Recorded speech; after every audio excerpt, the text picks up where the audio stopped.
All right, 3, 2, 1. Welcome back to my garage. It is Tyler from Iron River Armory, and today we are going to be putting my new forge to the test. We're going to be making a Tanto style slicer out of this 1-inch rebar. 1-inch rebar is quite thick, and this is going to be my first time hand forging anything, so it's going to be a good test of both my forge and my forearm. So without further ado, let's get to hammering.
Alright, we got the rough forge of the slicer all done and it is looking good. Forging this out was actually a really good learning experience for me. One of the most important things I learned was how to draw out the metal for this.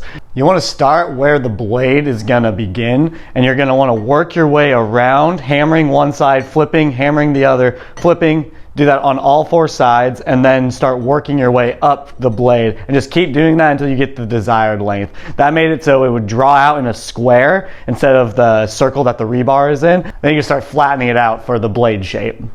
Another important thing I learned is to keep this in the furnace for a lot longer than I was. I was keeping it in just enough for it to start getting about red again. I found that if you left it in longer, let it get really hot, it was a lot easier to shape with the hammer.